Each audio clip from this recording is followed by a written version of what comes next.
서민기는 구단수와의 대립이 장기전으로 접어들자 보다 세밀한 계획을 세우기 시작하였습니다. 그는 회사 내에서의 입지를 더욱 단단히 하기 위해 고위 임원들과의 관계를 강화하며 자신이 후계자로서 적합한 인물임을 각인시키려 하였습니다. 특히 강진아와의 프로젝트를 적극적으로 추진하며 성과를 내는 데 집중하였고, 이를 통해 회사 내부의 여론을 자신의 편으로 끌어들이려 하였습니다. 그러나 이러한 행보는 예상치 못한 파장을 일으켰습니다. 구단수 역시 쉽게 물러설 인물이 아니었습니다. 그는 서민기의 계획을 간파하고 자신만의 방식으로 반격을 준비하였습니다. 기존의 강경한 태도를 유지하면서도 서민기의 동맹을 무너뜨리기 위해 임원 개개인의 약점을 파악하고 적절한 순간에 압박을 가하였습니다. 또한 그는 서민기가 강진아와 협력하는 것에 대해 의문을 품기 시작하였고, 이를 조사하면서 중요한 단서를 발견하게 되었습니다.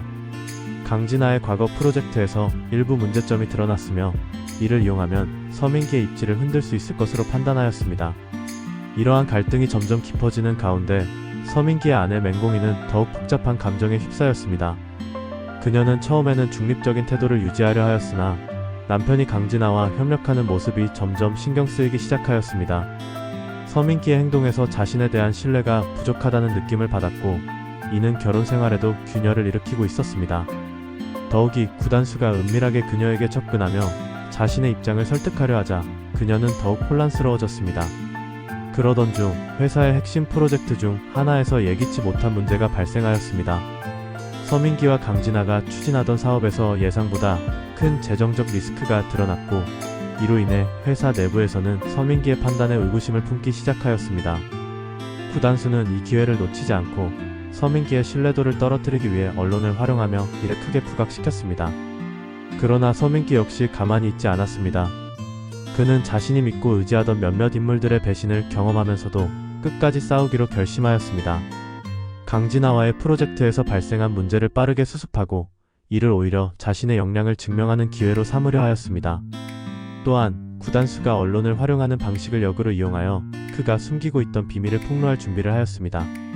맹공이는 이러한 상황 속에서 결국 중요한 결정을 내리게 되었습니다. 그녀는 더 이상 방관자가 아니라 회사의 미래를 좌우할 중요한 변수로 떠올랐습니다. 남편인 서민기를 도울 것인지 아니면 구단수와 협력하여 새로운 길을 모색할 것인지 선택해야 하는 순간이 다가오고 있었습니다. 이제 서민기와 구단수의 대립은 단순한 후계 구도를 넘어서 회사 전체의 운명을 가르는 싸움으로 번지고 있었습니다. 그리고 그 싸움의 중심에는 맹공이가 서 있었습니다. 과연 그녀는 어떤 결정을 내릴 것인지, 그리고 그 선택이 서민기와 구단수의 대결 구도를 어떻게 바꿀 것인지 모두가 숨죽이며 지켜보고 있었습니다. 그러던 중 맹경태의 고백으로 구혜준의 죽음에 관한 충격적인 진실이 드러났습니다. 배신감에 몸부림치는 오드리는 맹경태를 매몰차게 밀어냈고, 두 사람의 관계는 돌이킬 수 없는 지경에 이르렀습니다. 맹경태는 고백과 더불어 오열을 하며 자신의 실수를 용서 빌었지만, 오드리는 자신의 불행과 특히 그로 인한 아들 구단수와의 생이별에 대한 분노를 표출하며 한없이 울었습니다. 맹경태는 사죄하는 마음으로 자신도 죽겠다고 말을 남긴 뒤 어디론가 사라져버렸습니다. 한편 강명자는 맹공이가 가져다준 탑바지 음식이 시어머니 강주리가 준비한 것이 아니라는 사실을 알게 되면서 가족 내에서도 미묘한 긴장감이 형성되었습니다.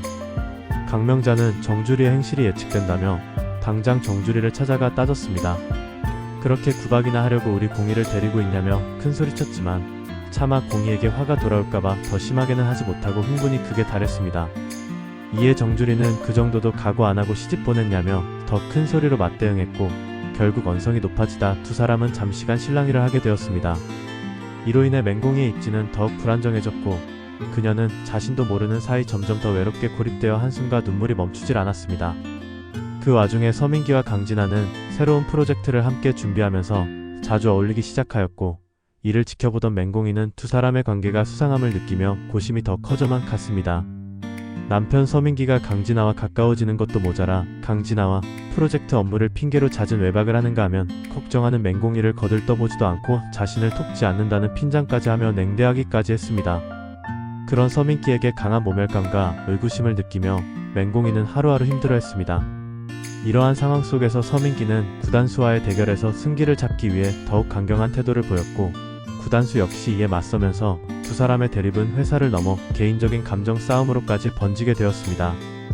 그리고 이 싸움의 중심에서 맹공이는 점점 더 중요한 인물로 떠오르고 있었습니다. 이제 그녀는 더 이상 방관자가 아닌 후계 구도를 결정할 열쇠를 쥔 인물이 되었습니다. 그녀는 과연 누구의 편에 서서 도울 것인지, 그리고 그 선택이 어떤 파장을 불러올 것인지 모두의 이목이 집중되고 있었습니다. 오늘도 시청해주셔서 고맙습니다. 구독과 좋아요는 영상 제작에 정말 큰 힘이 됩니다. 다음 회차에 또 뵙겠습니다. 감사합니다.